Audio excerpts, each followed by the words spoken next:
২৪ জুলাই গণ অভ্যুত্থানে ছাত্র জনতার বিপক্ষে অবস্থান নেওয়ার অভিযোগে চট্টগ্রাম বিশ্ববিদ্যালয়ের আইন বিভাগের সহকারী অধ্যাপক ও আওয়ামীপন্থী শিক্ষক হাসান মোহাম্মদ রোমান শুভকে আটক করে প্রক্টরের কাছে সোপর্দ করেছেন চাকসু প্রতিনিধি ও শিক্ষার্থীরা। ওই শিক্ষকের বিরুদ্ধে বিভিন্ন অভিযোগ তুলে ধরে তারা শাস্তির দাবি করেন, তবে অভিযোগ অস্বীকার করেন ওই শিক্ষক। Amrapali fruit syrup, real magic in every drop.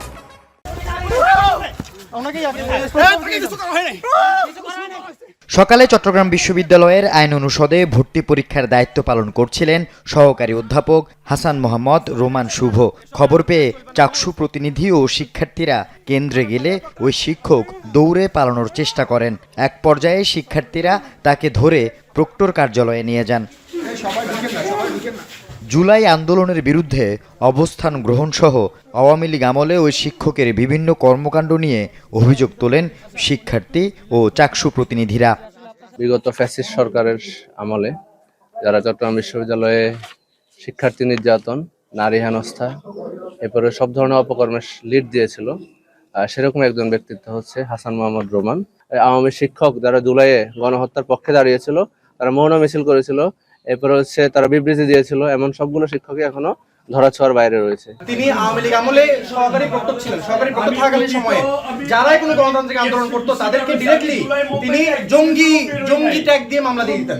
আন্দোলনে অংশগ্রহণকারী শিক্ষার্থীদেরকে সে শিবির ট্যাগ দিয়ে ছাত্রতা বাতিল করেছে, হেনস্থা করেছে, ডিপার্টমেন্টে পরীক্ষার রেজাল্ট কমিয়েছে, পরীক্ষা ঠিকমতো বসতে দেয় নাই, আরো অন্যান্য অভিযোগ তার বিরুদ্ধে আছে।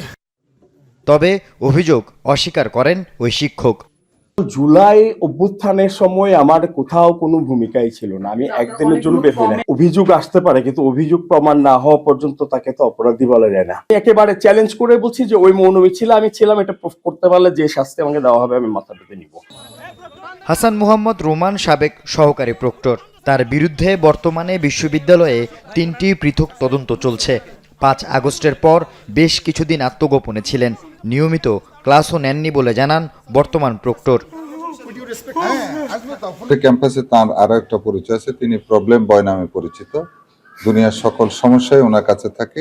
শিক্ষার্থী প্রতিনিধিরা পুলিশে দিতে চাচ্ছেন, এটা আলোচনা সাপেক্ষে বলা যাবে। আমরা প্রশাসনকে জানিয়েছি, আলোচনা করছি। আল আমিন শিকদার, যমুনা নিউজ, চট্টগ্রাম।